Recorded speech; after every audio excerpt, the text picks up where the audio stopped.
This is the Cholo News Report for Wednesday 07 August 2019.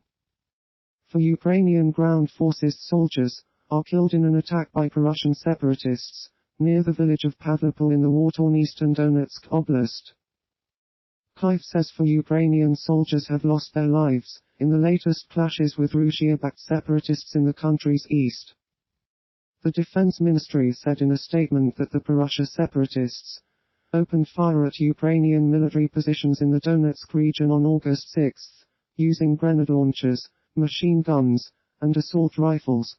We say with sadness that, as a result of the enemy's attacks today, according to the information in our possession, 4 of our heroes sustained injuries, to which they succumbed, the statement said.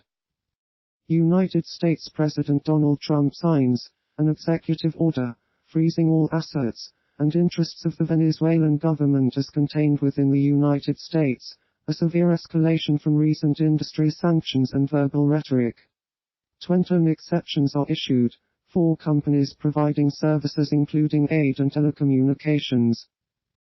Bolton, addressing a summit on Venezuela in the Peruvian capital Lima, emphasized that tougher international action was needed to speed up a transition of power in the country, where more than 4 million Venezuelans have fled economic collapse.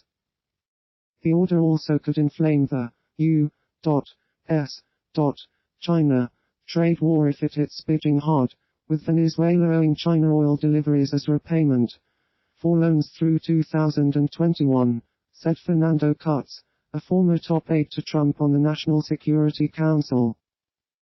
Pakistani Prime Minister Imran Khan vows to fight India's unilateral decision to revoke Indian-administered Kashmir's autonomy, including in the United Nations General Assembly and Security Council. Mr. Khan stated this move is a breach of international law, adding he feared the possibility of ethnic cleansing in the Muslim-majority region. A telecoms and media blackout in Indian-administered Kashmir, combined with a curfew, is being enforced amid concern that the government's decision to revoke autonomy could trigger larger-scale protests by people already unhappy with Indian rule.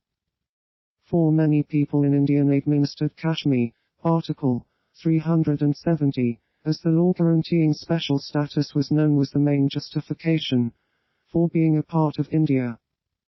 The article allowed the Indian state of Jammu and Kashmir a certain amount of autonomy, its own constitution, a separate flag and the freedom to make laws, though foreign affairs, defense and communications remained the preserve of the central government. China, which administers the Kashmir territories of Aksai Chin and the Trans-Karakoram Tract, voices opposition to this unacceptable Indian move and, along with Turkey, reaffirms their support for a peaceful resolution. Likewise, Turkish President Recep Tayyip Erdogan also called PM Khan to discuss bilateral relations as well as developments in the region, including Jammu and Kashmir and ongoing efforts for the Afghan peace process. The support by China and Turkey is seen as a major morale booster for Pakistan after Donald Trump mentioned the Quad on the global stage and offered to mediate. The icing on the cake for Pakistani netizens and media came when Trump announced that Indian PM Narendra Modi requested him to mediate between India and Pakistan over Kashmir, a claim outrightly rejected by New Delhi. Kashmir remains on lockdown, with the internet out and nearly all phone lines severed. It is one of the bloodiest, most stubborn flashpoints in South Asia, a complicated, disputed mountainous territory that several times has driven India and Pakistan to war.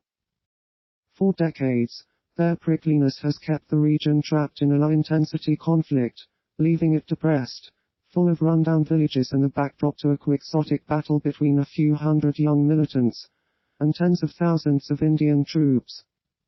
A version of this article appears in print on Section A, page 10 of the New York edition with the headline, "In Kashmir Move, Critics Say, Modi is Making India a Hindu Nation."